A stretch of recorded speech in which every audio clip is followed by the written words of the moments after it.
Ilang araw na namin itong ginagawa. Walang pahinga, walang tulog. Ha? Bakit namin ginagawa ito?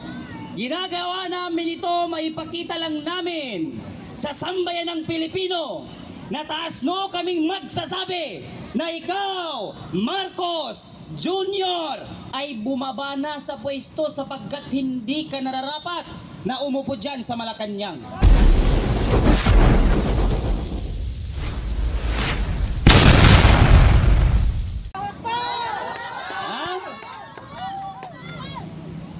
Ilang araw na kami nandito.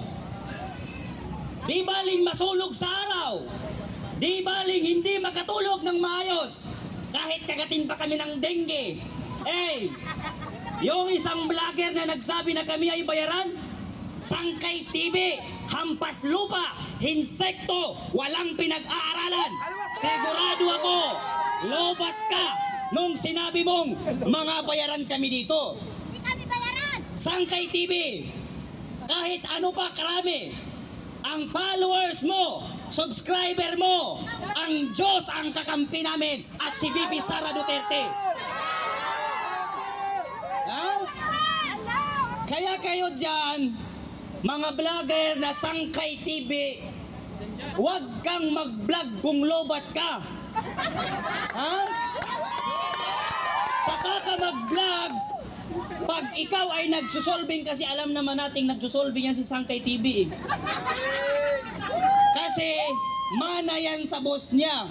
Kung ang boss mo adik, matik na yan, pati tauhan adik na rin yan. Kaming mga Duterte, hindi kami bayaran. Loyal kami. Handa kaming magpa-drug test dito mismo.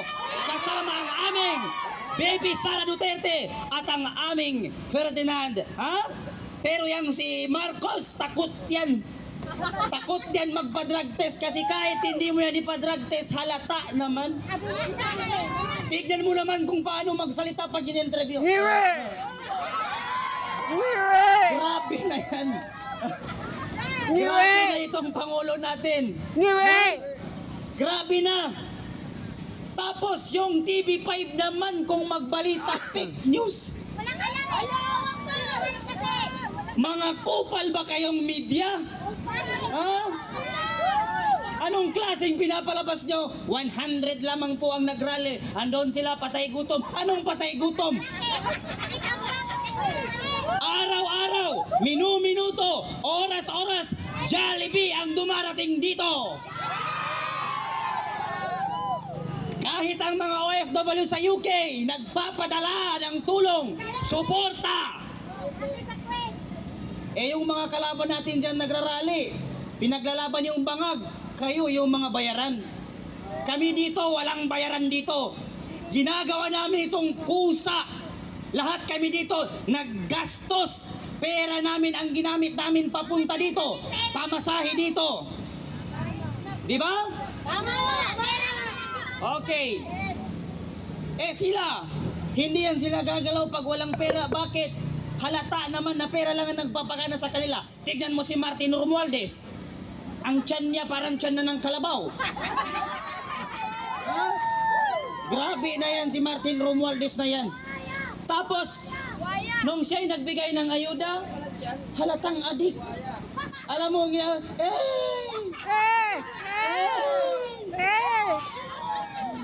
Martin Romualdez, napakakupal lang ginawa mong yan. Nakakahiya. Dapat ang sinabi mo, amen, hindi Grabe na yan. Grabe na yan. Diba? Tignan mo naman niyang asawa ni BBM na parang zombie kung maglakad. Akala mo prinsesa kung maglakad. Hindi parang palakay, para talagang zombie na. Parang penguin talaga. May nalalaman pang pagaon-gaon. Robot naman parang penguin. No? Grabe na talaga. Kaya, tinatawagan ko ang mga kapwa ko mag-aaral, mapapublikong eskwelahan o mapaprivate. halina't sumama. Sa rally tayo ay magtulong-tulong at ipakita natin sa sambayan ng Pilipino na kaya natin pabagsakin at pababain sa pwesto ang mga adik na nakaupo na mga crocodile na yan. Diba? Luzon, Visayas, Mindanao, Itbulaga. Nabudol tayo. Napakalaking pagkakamali. Kung hindi lang dumikit yang si BBM kay Sara Duterte, kahit kagawad man ang takbuhin yan, hindi man yan mananalo.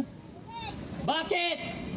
Tignan mo kung gaano sila kawalang hiya at kung gaano sila kawalang utang na loob sa Duterte. Noong namatay si Ferdinand Marcos, ilang presidente ang dumaan, yang tatay nilang yawa na yan hindi malibing-libing. Ngayon, naging presidente si Rodrigo Roa Duterte, ipinalibing ang kupal na tatay mo, Marcos. Ipinalibing ang tatay mo. Ngayon napalibing ang tatay mo at ikaw ang naging presidente ng Pilipinas. Wala ka mang utang na loob. Ikaw man yung unang bumira sa Duterte administration. Tignan mo ang pinagkaiba noong panahon ni Duterte at ngayong panahon ni Marcos. Noong nangampanya si Marcos, pag ako ang nanalo, taas noong nagsasabi ang 1 kilong bigas ay 20 pesos na lang. Ngayon, joke lang yun. Ngayon siya ay naupo sa pagkapangulo. Ang 1 kilong bigas naging 60 pesos.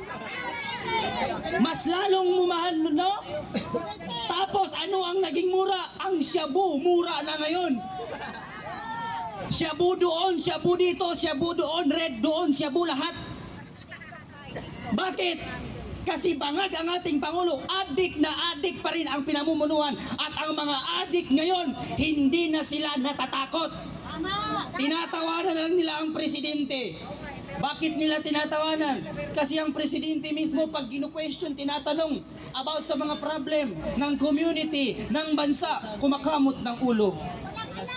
Kaya walang alam. Mr. President, anong dapat nating gawin? Kasi sa Bicol namamatay ang mga tao, nilulubog ng baha, abay lumingon ang kupal. Ano bang dapat nating gawin? Ikaw ang presidente tapos hindi mo alam kung paano mag-solve ng community? Tama! Hindi mo alam kung paano magbigay ng solusyon sa mga pinamumunuan mo? Tama! Dapat pala ang ginawa mo, nag-farm ka na lang. No? Dapat yun na lang ang ginawa mo. Kasi hindi ka pala marunong mag-solve ng problema ng bayan. Kaya ang dapat mong gawin, bumaba ka na dyan sa pwesto. Sapagkat hindi kami titigil hanggat hindi ka bumababa sa pwesto. Ngayon, walang bayaran dito. Walang gutom dito. Tingnan nyo naman ang mga tiyan namin, lumalaki na, lumulogo na ng Jollibee. Jollibee! Duterte tayo! Ngayon, sabayan nyo ako kasi kahapon meron din tayong ginawang kanta. Ngayon meron na naman tayong bagong kanta. Pag sinabi kong bangag, sabihin nyo, Marcos, bangag! Bangag!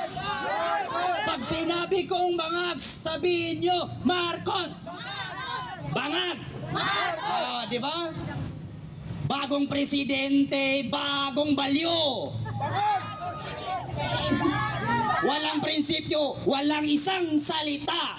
Si Marcos yan, si BBM, bangag na pangulo. Bangag! Di ba? Sinong nabudol? Noong panahon ni Tatay Digong, napakaganda na ipagmalaki mong isa kang Pilipino. Pero ngayon, nakakahiya na isa kang Pilipino dahil sa namumuno sa atin. Walang alam. First time pa lang na pagkaupo sa pagiging presidente, ang ginawa, pumunta ng ibang bansa. Nakikasal pa doon sa kasal ng anak ni Sultan Bulkiah. Di ba? Paano kaya kung ang inabutan niya yung Marawi City? Di ba? Yes! Ano kayang gagawin niya? Pupunta sa New York City, magbabakasyon. Tingnan mo si Tatay Digong, anong ginawa? Pumunta ng Marawi, nakibarilan pa. Di ba?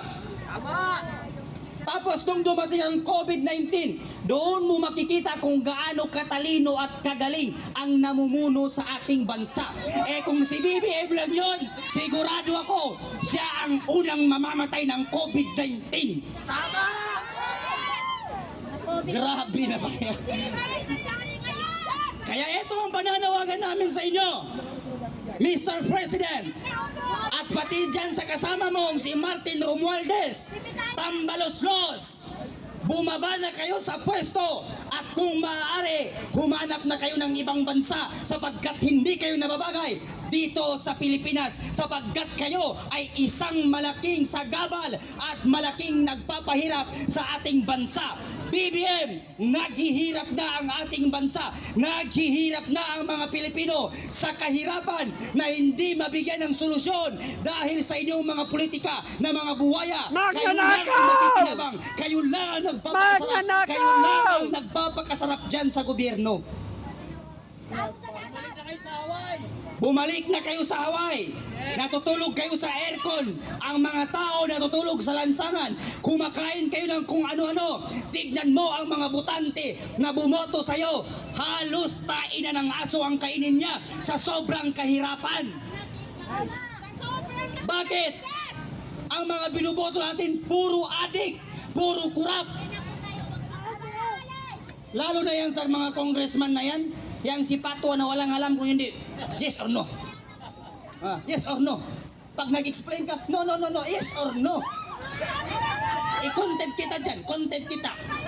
Grabe naman. Ipinatawag ka tapos pag nag-explain ka, no, yes or no lang ang answer. Ano ka? Grabe naman yan. Pumunta ka naman sa Senado, ganun din. No, Mr. President. Yes or no. Yes or no. Tapos ano ang nangyari sa kanila? Noong inimbestigan nila si Tatay Digong, nabaliktad ang situation kasi sila ang naimbestigan, lalo na si Risa Ontivirus. No? Kaya wala pala siyang alam. Bakit ka pumasok sa Senado? Eh hindi ka naman abogado, wala ka namang alam sa mga rules, di ba? Wala kang alam. Tapos bigla kang magsisenador, anong gagawin mo? Magbilang ng mga butiki? No? Grabe na yan. Tapos isa pa itong si Raul Manuel na yan. Raul Manuel! Si Raul! Nananawagan kami sa iyo dahil ikaw daw ang representative ng kabataan. Kupal ka, Raul. Si Raul! Hinihingi namin sa iyo, tumigil ka na sa pag-recruit mo sa mga kabataan para maging PNP, para pumunta sa taas ng bundok at kalabanin at patain ng mga pulis at ang ating mga kasundaluhan. Tapos kung maka-question ka, akala mo ang bright mo. Eh, tignan mo yung TikTok niya, ay puro sayaw. Puro sayaw ang ginagawa ni Raul Manuel. Kaya Raul Manuel, dapat sa'yo ipakain sa pating. Diba? Dapat sa'yo ipakain sa pating sapagkat walang pakinabang ang sambayan ng Pilipino sa inyong lahat dyan na mga kurakot, mga crocodile. Manaman yan sila sa presidente nila. Diba? Ngayon, ito ang last na sasabihin ko sa inyo. Pag ang isang tao galit kay Duterte, matik na yan, adik yan. Kasi ang galit kay Duterte, adik lang. Diba? Pag ang Senado galit kay Duterte, adik yan. Kaya kung sino man ang galit kay Duterte, ako na nagsasabi sa inyo, matik na yan, adik kayo. Diba? Ngayon, bakit ginawa ni Duterte? Napatain niyang mga adik. Nag-warning man si Tatay Digong, huwag kayong magdroga kasi ayoko ng droga. Ay, nagdroga ka pa rin, edi patay ka. Diba? Matik na yan, patay ka. Kasi binalaan ka ni Tatay Digong, ayoko ng droga. Ay, nagdroga pa rin ang kupal. O, di patay ka. Isang bala ka lang. Diba? Ngayon, bakit niya ginawa na patain yon? Kasi ang pinoprotektahan ni Tatay Digong, tayong mga kabataan. Kasi pag hindi niya ginawa na yung mga matatandang adik, hindi patayin, matik na yan pati yung mga next generation, magiging adik na rin sila sapagkat ang nakikita nila ay adik lahat, matik na yan pati sila mag-a-adik na rin. Kaya tayo ay magpasalamat ng mga kabataan at naupo at binigyan tayo ng Panginoong Diyos na isang matalino at magiting na presidente. Yan ay si Tatay Digong. At isusunod na natin ang mas matalino kesa kay BBM. Walang iba kung hindi si VP Sara Duterte na siyang magiging ating Pangulo dito sa Pilipinas. Huwag nating hayaan sa 2028 na tayo ay bumoto sa mga kritikong tao, sa mga adik na tao at sa mga buhayang tao na yan, mga kapatid. Hanggang dito na lamang. Thank you.